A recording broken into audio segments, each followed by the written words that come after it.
Welcome back to Insight, everyone. So ladies, let's talk about how to fix your relationship before it gets too late. You were talking about communication right before we went to the break.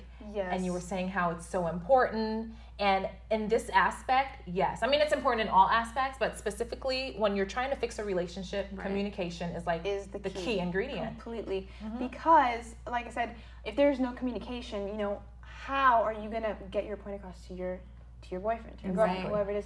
And they're going to continue thinking one way when in your heart you feel another.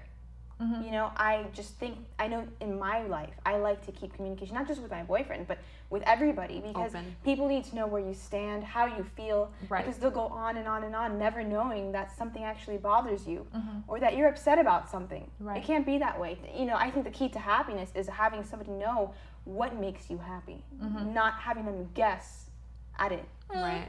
To some extent, I agree with that. My key to happiness is, my little quote is, nobody can make you happier than yourself. Exactly. Right? I love that. So like, I would never count. I mean, you can't, of course people count on, you know, your husband, your kids to make you happy. That's, of course, everyone does that, right? But I just always felt like no one can make me happier than myself. But I was going to touch on a point that you made about how, yeah, it's important to communicate, but that communication has to be honest. Because some people communicate, but they only communicate by like arguing, right? See, I don't count that. Right, you know what I mean? Yeah, absolutely. Or they communicate. Yeah, you could be communicating to your boyfriend, and then he's communicating back, but everything that's coming out of his mouth is a lie. Shouting. Yeah, or yelling, shouting. I think, you know, what I meant by what I meant by communication is something more truthful. Because to me, if you're going to be talking to your boyfriend and telling him, "Hey, I feel this way," but you really don't, that's not communication. Well, that's not honest. That's not honest. That's not honest. communication. Communication is truth. It's what you feel. It's what's in your heart, and it needs to be put out there. Because if not, the relationship's not worth working on. Right. And how do you effectively communicate your idea without sounding like you're nagging? You know, I wish you would do more for me. I wish you'd do more for me. I wish. Yeah, those words right there are like, you know. Yeah, that's like the mommy voice. Completely turns That's the them off. mommy voice. You don't want the mommy voice. So. Because what happens is, I wish you would do more for me, and then it should turn into like, you know what? We need to do more to make this relationship work. Because first you're like picking on him and pointing the finger at him. Right. And he's gonna shoot right back with, I do this, I do that. And then you don't want him listing things that he's done for you. So it's gonna be, that's when the argument I think you should be concrete, have a definite, you know, concept of what you need or want, and always use we. I think if you say we, because I mean, you're dating each other. How can we help each other? How can we make each other happier? Yeah, and be careful so it doesn't sound like a counseling session either. Exactly. You don't want it to, oh my goodness. And probably don't want to nag, you know, repeat it. But the thing is, men always think women are nagging though, right? Exactly. Like, so how do you, I mean, I guess it's in your tone. Like, how do you tell him that things need to change without sounding like you're nagging? You know, I would just tell him straight out. And there's nothing, if you sound like you're nagging, I mean, what other way are you going to tell him? Sometimes it's like the tone in your voice too. If you're like, you know, you really need to do more for me, you know? But if you're like, look, you know, let's do more together. Or if you just say it out front. Because then they can I don't want to nag you. I don't want to annoy you. I'm not nagging, but this is how I feel. Yeah, I think you kind of hit the nail on the head when you said repetition. If you tell him, you know, you're living together and you never do the dishes, or you never take the trash out. I wish you take the trash out. Yeah, you just say, listen, over and over and over. And you Monday don't give through him a Wednesday, chance. I work late, or I'm with the kids, or I do this. So I'd appreciate if you just take it out when you do this. And then when he doesn't do it, honey, I noticed you didn't take the trash out again. Right.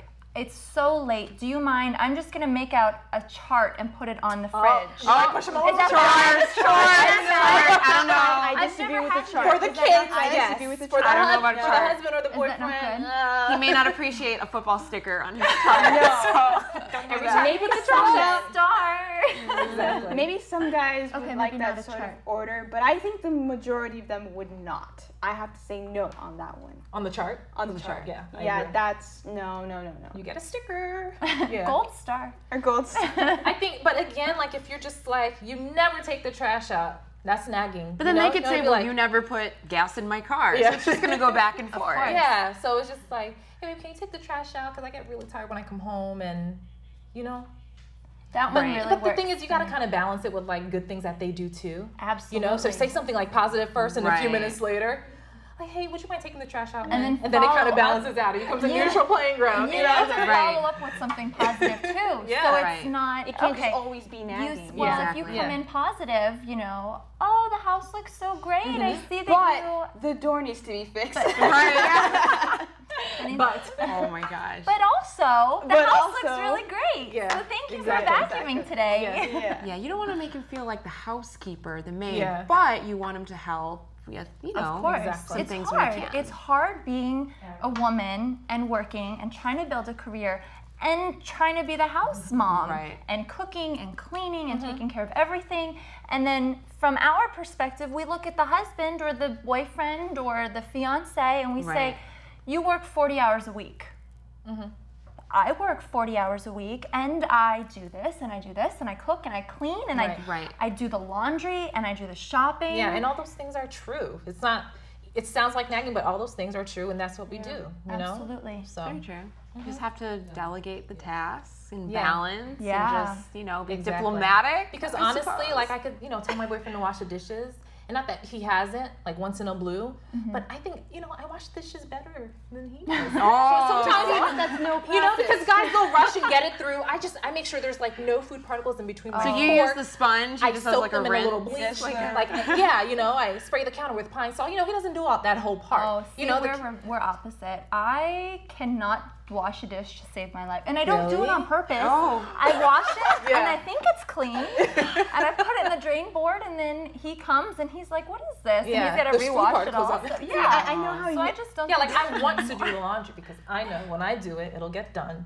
But do you nag him by saying, you know, you never do the laundry? No. Okay, at least you're fair. Not with the laundry. At least you're fair. And cleaning the bathroom too. I clean my bathroom immaculately. Oh, so he could. So most of the chores actually, I would rather do. Land on you, yeah. So then, what do you have him do to balance it out? Well, you know, he makes dinner. He's a great cook. That's huge. He makes dinner sometimes. Yeah, it's a big part. Yeah. And does he feel like he can offer, you know, to help, or does he feel like you might? No, he always does. Like he'll see me doing the laundry. He'll like, do you need any help, babe? I'll be like, no, I'm good. Oh, okay. You know? He'll be like, let me help you straighten out. Like he's good. Okay, well that's good. You have a balance then, right? I'm blushing. Well, that is good. Well, ladies, we have had such a delicious time here on Insight, and we want to thank Sandy for joining us, as well as Adriana for her fabulous first day on the show. And we've had a great time, don't you think? We absolutely did. We have. We spoke about a lot of things. We did, and we will have another great time the next time on Insight. Join us again.